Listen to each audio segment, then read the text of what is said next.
conversation. Last week, I went to the theater. I had a very good seat. The play was very interesting. I did not enjoy it. A young man and a young woman were sitting behind me. They were talking loudly. I got very angry. I could not hear the actors. I turned around. I looked at the man and the woman angrily. They did not pay any attention. In the end, I could not bear it. I turned around again. I can't hear a word, I said angrily. It's none of your business, the young man said orderly. This is a private conversation. Listen to breakfast or lunch. It was Sunday. I never get up early on Sundays. I sometimes stay in bed until lunchtime. Last Sunday, I got up very late. I looked out of the window. It was dark outside. What a day, I thought. It's raining again. Just then, the telephone rang. It was my Aunt Lucy. I've just arrived by train, she said. I'm coming to see you, but I'm still having breakfast, I said. What are you doing? She asked. I'm having breakfast, I repeated. Dear me, she said. Do you always get up so late? It's 1 o'clock. Listen, 3. Please send me a card. Postcards always spoil my holidays.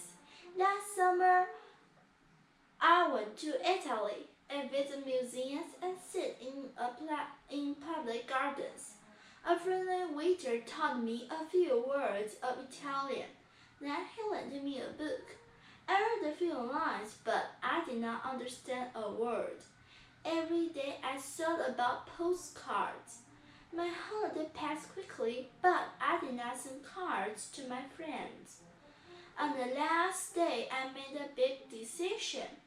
I got up early and bought 37 cards. I spent a whole day in my room, but I did not write a single card. Lesson 4. An exciting trip. I had just received a letter from my brother Tim. He is in Australia. He has been there for 6 months. Tim is an engineer. He is working for a big firm and he has already visited a great number of different places in Australia.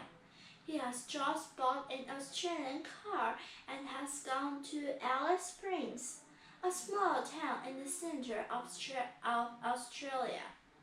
He will soon visit Darwin. From there, he will fly to Perth.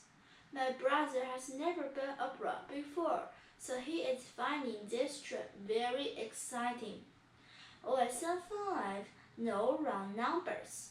Mr. James Scott has a garage in Sudbury, and now he has just bought another garage in Pinehurst. Pinehurst is only 5 miles from Sudbury, but Mr. Scott cannot get a telephone for his new garage, so he has just bought 12 pigeons. Yesterday, a pigeon carried the first message from Pinehurst to Sudbury. The bird covered the distance in 3 minutes. Up to now, Mr. Scott has sent a great many requests for spare parts and other urgent messages from one garage in the other to the other. In this way, he has begun his own private telephone service. Lesson 6. Percy Buttons. I have just moved to a house in Great Street. Yesterday, a beggar knocked at my door. He asked me for a meal and a glass of beer. In return for this, the beggar stood on his head and sang songs. I gave him a meal. He ate the food and drank the beer. Then he put a piece of cheese in his pocket and went away. Later, the neighbor told me about him. Everybody knows him. His name is Percy Buttons. He calls at every house in the street once a month and always asks for a meal and a glass of beer. Lesson 7. Too late. The plane was late and detectives were waiting at the airport all morning. They were expecting a valuable parcel of diamonds from South Africa.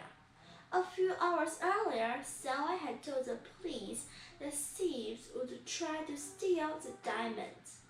When the plane arrived, some of the detectives were waiting inside the main buildings, while others were waiting on the airfield.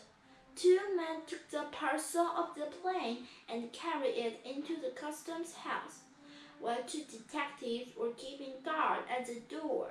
Two others opened the parcel.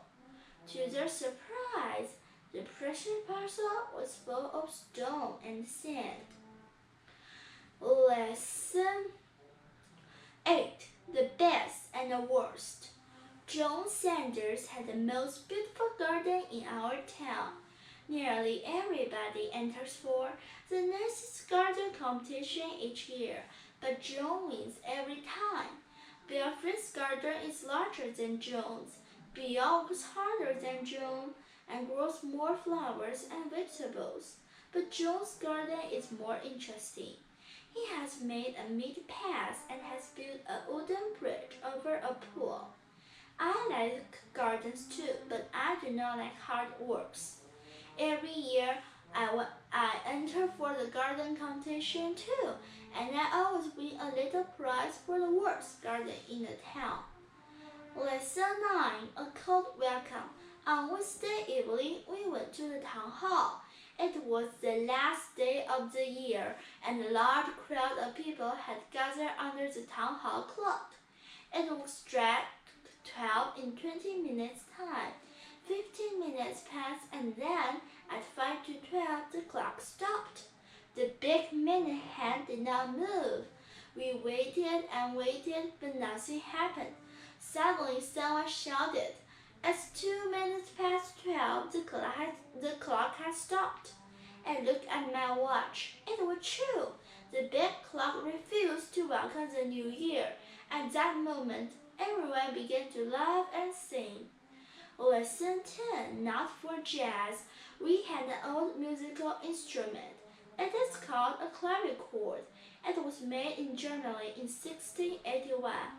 Our clavichord is kept in the living room. It had belonged to our family for a long time. And the instrument was bought by my grandfather many years ago. But recently it was damaged by a visitor. She tried to play jazz on it.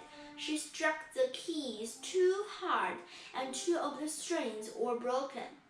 My father was shocked. Now we are not allowed to touch it. It is being repaired by a friend of my father's. Lesson 11. One good turn deserves another. I was having dinner at a restaurant when Tony Sale came in.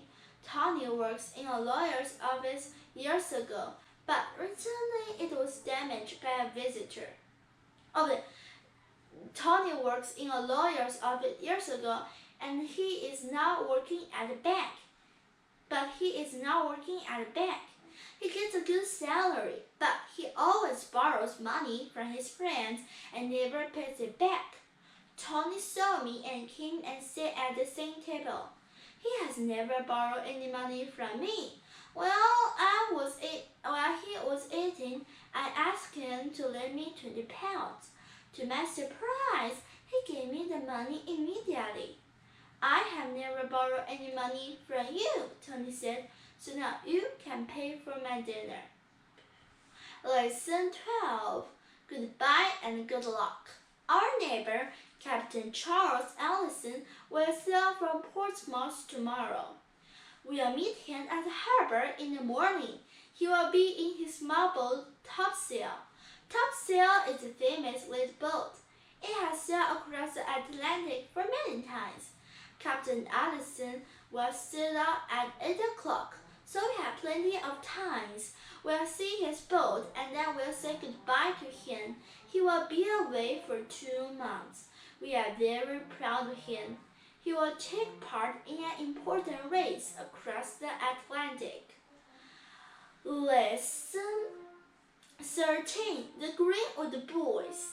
The Greenwood Boys are a group of pop singers. At present, they are visiting all parts of the country. They will be arriving here tomorrow. They will be coming by train, and most of the young people in the town will meet them at the station. Tomorrow evening, they will be singing at the Workers' Club. The Greenwood Boys will be staying for 5 days, and during this time, they will give 5 performances. As usual, the police will have a difficult time. They will be trying to keep order. It is always seen on these occasions. Lesson 14. Do you speak English? I had an amusing experience last year. After I had left a small village in the south of France, I drove on to the next town. On the way, a young man waved to me. I stopped and he asked me for a lift. As soon as he had got into the car, I said good morning to him in French, and he replied in the same language. Apart from a few words, I did not know any French at all. Neither of us spoke during the journey. I had nearly reached the town when the young man suddenly said very slowly, Do you speak English? As I soon learned, he was English himself. Lesson 15. Good news. The secretary told me that Mr. Helmsworth would see me. I felt very nervous when I entered into his office. He did not even look up from the desk when I entered. After I had sat down, he said that the business was very bad. He told me that the firm could not offer to pay such large salaries. 20 people had already left. I knew that my turn had come. Mr. Helmsworth, I said in a weak voice. Don't interrupt me, he said. And he said with a smile and told me that I would receive an extra £1,000 a year. Lesson 16. A polite request. If you park your car in the wrong place, a traffic policeman will soon find it. You will be very lucky if he lets you go without the ticket. However, this does not always happen. Traffic police are sometimes very polite. During a summer in Sweden, I found this note on my car. Sir, we welcome you to our city. This is a no parking area. You will enjoy your stay here if you pay attention to our street signs. This note is only a reminder. If you receive a request like this, you cannot fail to obey it.